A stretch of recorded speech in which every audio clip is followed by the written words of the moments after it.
Hi, I'm Stuart and welcome to the channel.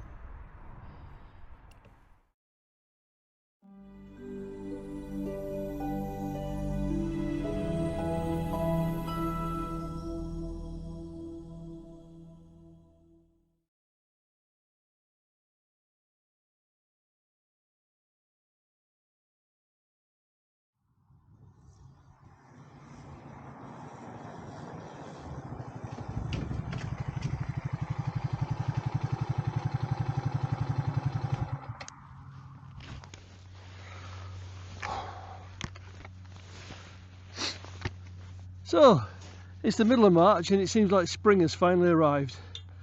The sun's out, the temperature's actually coming up a bit. So I thought I'd do the much promised video of how to test your suspension. So we've done all the rebuild over the winter, we've set up the springs and damping as best we can in the garage. So now it's time to give it some real life testing. Now I've come out to this little quiet back road in the Dales, and if I need to make any changes I'll come back and do exactly the same tests in exactly the same locations. That way if we do have to change anything, we know that it's not the location that's giving us the difference, it's the actual changes we're measuring. So it's key information that if you're going to do testing, make sure you keep using the same piece of ground to do your test on, otherwise you're never going to be sure whether it's the ground or the changes that you're testing. So first of all, we're actually going to do a braking test, and what I'm going to look for here is that the forks don't bottom out, so they don't go solid, but also when I come off the brakes, how they react. Do they pogo up and down afterwards, or do they come to a nice smooth finish? So let's go and test it.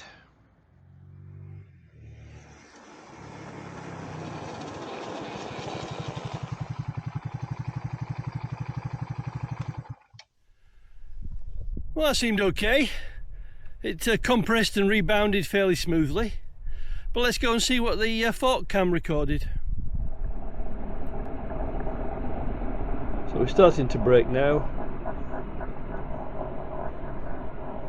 Coming up to maximum braking now. And the wheel will come up as the suspension tries to rebound. And the rebound is nice and smooth, no problems, except my mudguard is catching the frame. That's something I need to fix.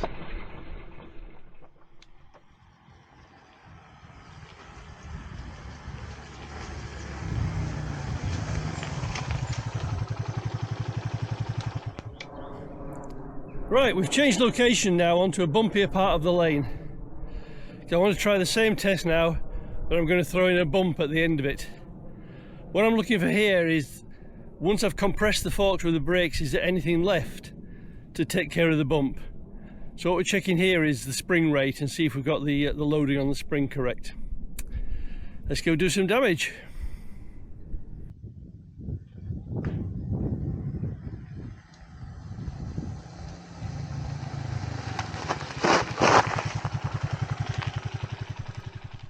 Well, it's a bit hard to tell whether that was bottoming out or not. The grip was so sketchy that I couldn't really brake as hard as I'd like.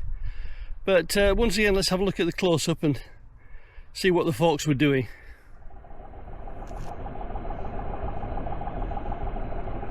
So we're starting to brake now. Now we're at maximum, we're going to hit the bump.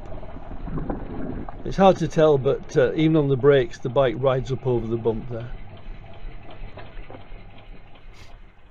Right, the next job is to test its reaction over bumps. So I've lined up a nice big bump. We'll try, first of all we'll hit it at slow speed and then we'll hit it a little bit faster and see how the forks react. What I'm looking for here is that when we hit the bump, the front wheel rides over the bump and doesn't just bounce off it.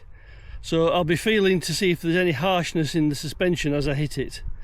I'll also be feeling if there's a difference between the way the front reacts and the rear reacts to the same bump. So let's go do some bumps.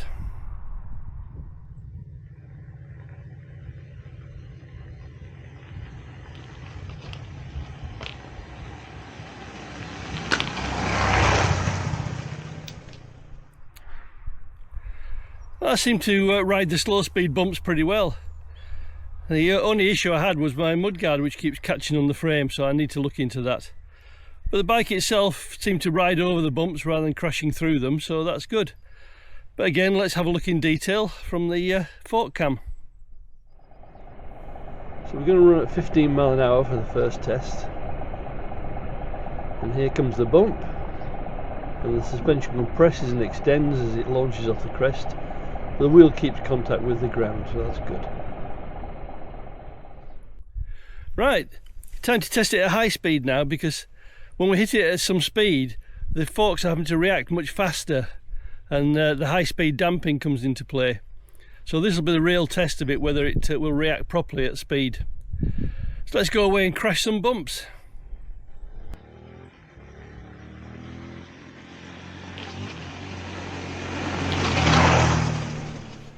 Well, that felt pretty nice. Both the front and the rear rode over the bumps at speed without bouncing off them. Felt okay. So for the final time, let's go to the fork cam and see what that tells us. Okay, so this time we're going to get up to 25 miles an hour.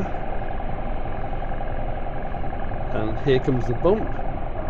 And again, the wheel tracks smoothly and the suspension recovers quickly.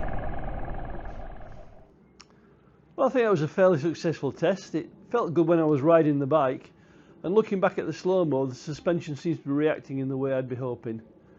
I was thinking about going down to a 2.5 weight oil in the front, because that worked well on the older forks, but I think the way it felt, I'll just ride it as it is for now. I've already moved the mudguard down to stop that catching in future, so all that remains is for me to say that's all from me. Until the next time.